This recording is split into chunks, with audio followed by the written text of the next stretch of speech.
ஒரு ஊர்ல ராஜுன்னு ஒரு சோம்பேறி இருந்தான். இவன் எந்த ஒரு வேலைக்குமே போகாம வீட்டிலேயே வெட்டியா இருப்பான். இவனோட பாட்டிதான் கஷ்டப்பட்டு வேலைக்கு போய் இவனை பாத்துக்குவாங்க.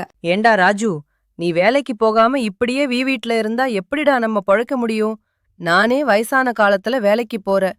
உனக்கு என்னடா கேடு? சும்மா இருக்க அவி. நான் என்ன வேணும்னா வேலைக்கு போகாம இருக்க? எனக்கு வேலைக்கு போறது பிடிக்கல, அதனாலதான் போகாம இருக்க. நீ இப்படியே சோத்த தின்னுட்டு ஊர் சுத்திட்டு இரு. பொழப்பு கிழிஞ்ச மாதிரி தான் இருக்கும். இப்படி அவங்க பாட்டிதான் அவனை பாத்துக்கறாங்க. ஆனா ராஜுக்கு எந்த ஒரு கவலையும் இல்ல. சாப்பாடு சாப்பிட்டுட்டு ஊரை சுத்திட்டு இருப்பா. அப்படி ஒரு நாள் என்னடா கருமேட்டு கருவாயா, இன்னைக்கு வேலைக்கு எதுவும் போலையா? இங்க தண்டமா உட்காந்துட்டு இருக்க. உடம்பு டயர்டா இருந்துச்சு, அதனால தான் இன்னைக்கு லீவ் போட்டுட்டேன். நான் என்ன உன்ன மாதிரி தினமும் தண்டமா இங்கேயே உட்காந்துட்டு இருக்கேனா?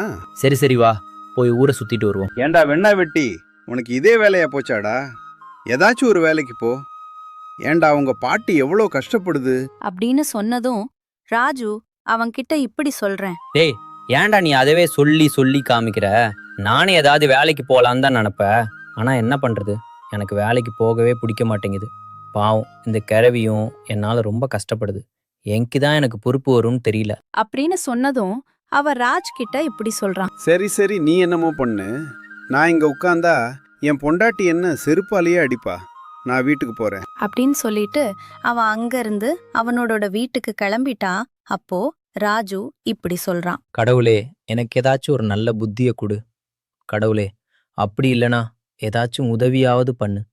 எனக்கு என்ன பண்றதுன்னு தெரியல. ராஜு அப்படி சொல்லி முடிச்சதும் அந்த வழியா ஒரு பூசாரி நடந்து வராரு. அந்த பூசாரி ராஜு கிட்ட இப்படி சொல்றாரு. தம்பி, என்னப்பா, ஏதாச்சும் உனக்கு உதவி வேணுமா? எதுக்கு என்ன கூப்பிட்ட? யோ பெருசு, நானே அந்த கடவுள்கிட்ட வேண்டிகிட்டு இருக்கேன். நீ எதுக்கு சம்பந்தம் இல்லாம வந்து பேசிட்டு இருக்க? உன் வேலையை பார்த்துட்டு போயா. அப்படின்னு சொன்னதும் அந்த பூசாரி இப்படி சொல்றாரு. தம்பி, நான் தாப்பா அந்த கடவுள்.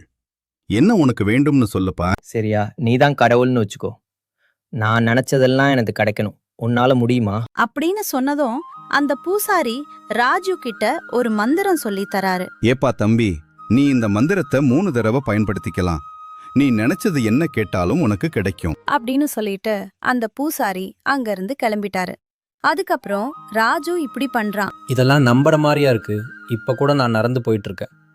போற வழியில ஒரு நாய்க்குட்டி இருக்கணும்னு சொன்னா இருக்குமா? அப்படின்னு சொல்லிட்டு ராஜு அந்த மந்திரத்தை சொல்லிட்டு நடக்கிறான். ஆனா அங்க ஒரு நாய்க்குட்டி இருக்கு. என்னடா இது, அந்த மந்திரத்தை சொன்ன உடனே இங்க ஒரு நாய்க்குட்டி இருக்கு. சரி, ஒரு ஊர்ல நாய்க்குட்டி இருக்கிறது சகஜம்தான். சரி, நம்ம வீட்டுக்கு போவோம். வீட்டுல ஏதாச்சும் கோழி இருக்குதான்னு பாப்போம். அப்படின்னு சொல்லிட்டு ராஜு மந்திரத்தை சொல்லிக்கிட்டு வீட்டுக்கு போறான். ஆனா வீட்டுக்கு போய் பார்த்தா அங்க கோழி இருக்குது. என்னடா இது, கோழி இருக்குது? சரி, பக்கத்து வீட்டில் இருக்கிற கோழி நம்ம வீட்டுக்கு தெரியாமல் வந்திருக்கும். சரி, இப்போ நம்ம வீட்டில் ஒரு செடி இருக்குது. அந்த செடி வளர்றதுக்கு எப்படியும் 1 வருஷம் ஆகும். ஆனால் எனக்கு அந்த செடி இப்போவே ஒரு மரமாகணும். அப்படின்னு சொல்லிட்டு ராஜு அந்த மந்திரத்தை 3வது முறையும் சொல்லிறான். அப்படி சொன்னதும் செடி மரமா மாறிடுச்சு. என்னது, செடி அதுக்குள்ள மரமாயிருச்சா? ஐயோ, ஒருவேளை அந்த பூசாரி தான் கடவுளா இருப்பாரோ? இது தெரியாம 3 மந்திரத்தையும் வேஸ்ட் பண்ணிட்டனே. அப்படின்னு சொல்லிட்டு ராஜு ரொம்ப வருத்தப்பட்டா. இதுல இருந்து என்ன தெரியுதுன்னா, நமக்கு கிடைச்ச வாய்ப்ப நம்ம சரியா பயன்படுத்திக்கணும். அதே மாதிரி சோம்பேறியாவும் இருக்கக்கூடாது.